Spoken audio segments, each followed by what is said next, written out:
SEW Eurodrive, now empowered.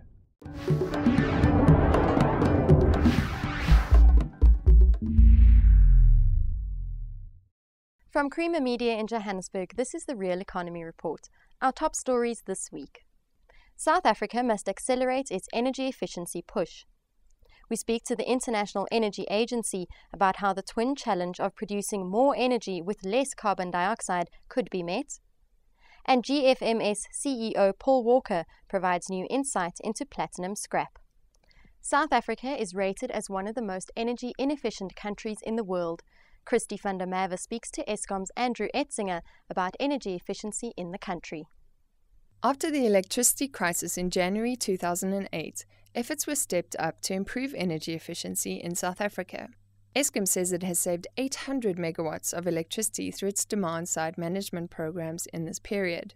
However, since load shedding has become a thing of the past, there are fears that we may be slipping back into our old, inefficient ways. This is probably one of the biggest threats which we face as far as the energy efficiency campaign is concerned. If there is a perception that the crisis is over and that we can all go back to the ways of the past, we really will be undermining all the good work which has been done and the sacrifices which have been made by consumers.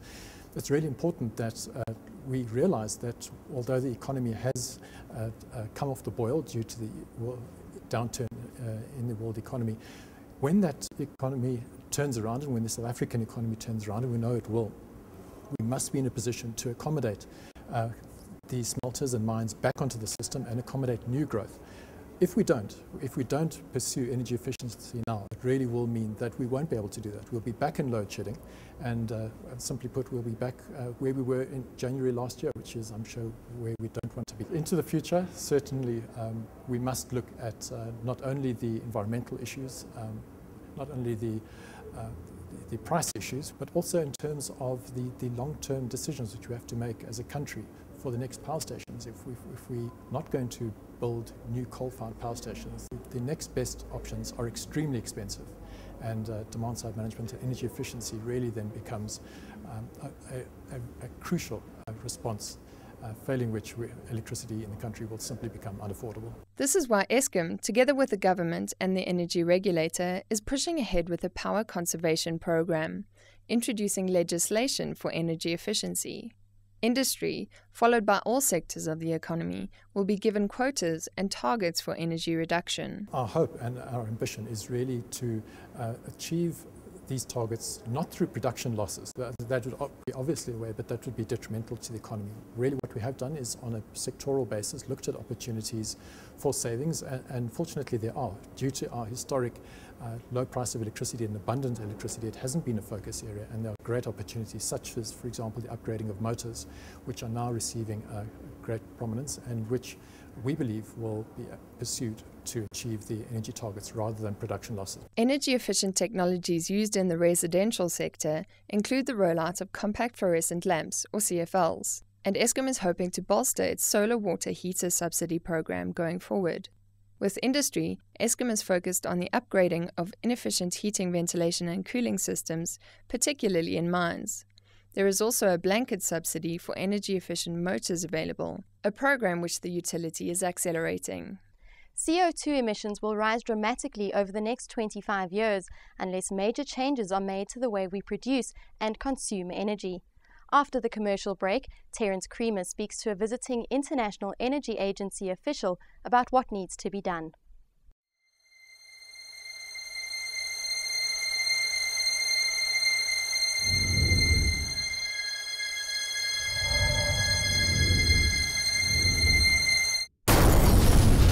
SEW Eurodrive, now empowered. By 2030, CO2 emissions could well have climbed to about 42 gigatons, from the current level of 25 gigatons as power demand expands by 45% and countries, especially in the developing world, continue to turn to coal to meet that demand. But IEA Senior Policy Advisor Francois Nguyen, a Vietnamese Canadian living in Paris, is adamant a more sustainable energy path is possible. We can meet the twin challenge of more energy and less CO2 by moving from the fossil fuel-based generation toward non-CO2 generation technologies.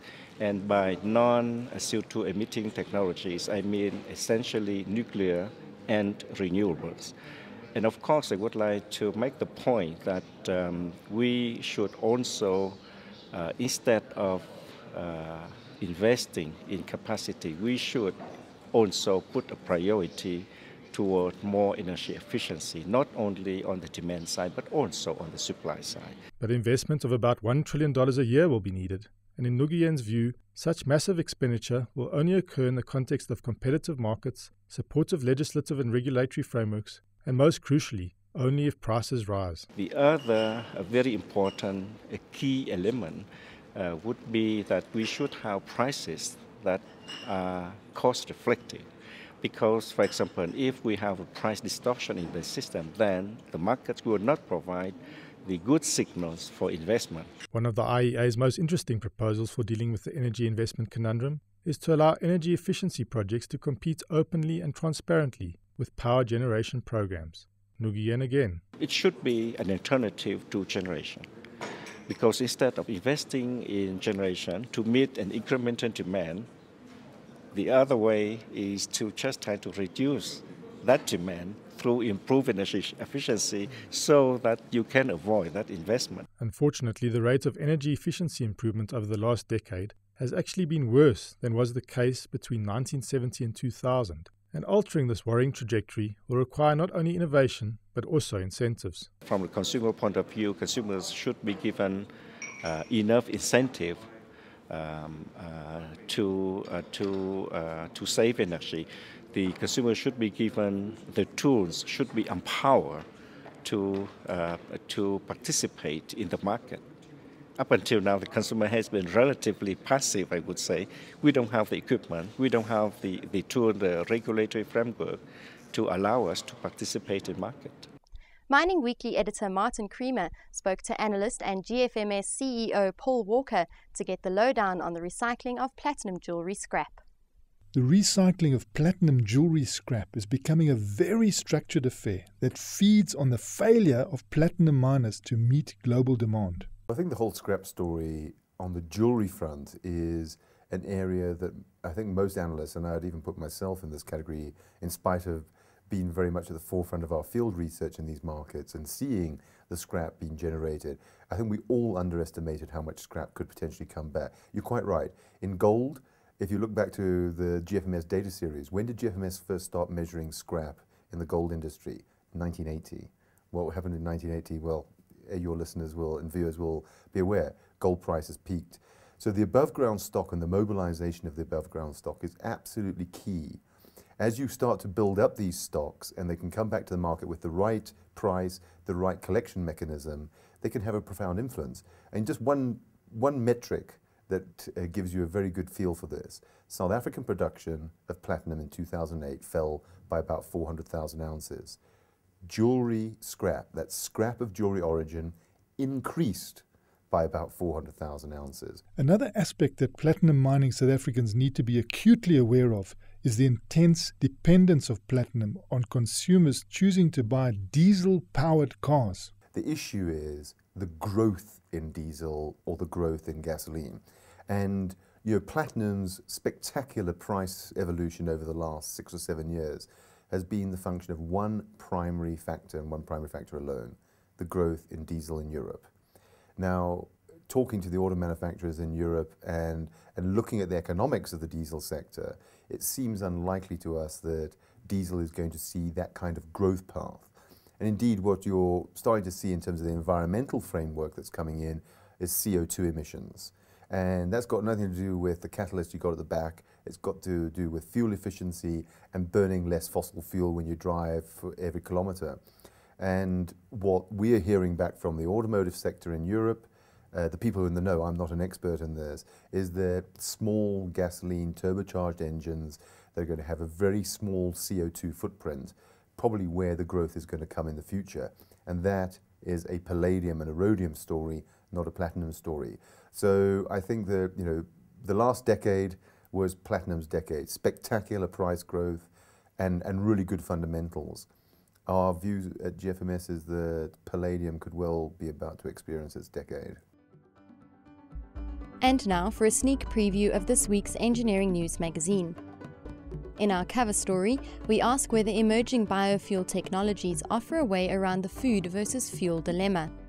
We report that there's pressure on Eskom to leverage local content from its 385 billion rand capital expenditure plan, and read how Korean vehicle maker Hyundai has made a low-carbon commitment with its Nuvis concept car. And in Mining Weekly this week, read our cover story on acid mine drainage, the single most significant threat to South Africa's environment. We report that TSX and JSE-listed Rockwell Diamonds is almost back to its pre-meltdown diamond production levels. And read how the National Union of Mine Workers says that the mining sector's safety performance is poor because of non-compliance with legislation. That's Creamer Media's Real Economy Report. Join us again next week for more news and insight into South Africa's real economy.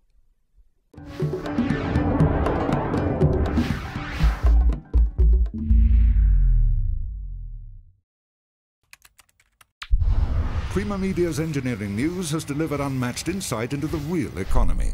For breaking news, visit engineeringnews.co.za. The Engineering News, not just for engineers.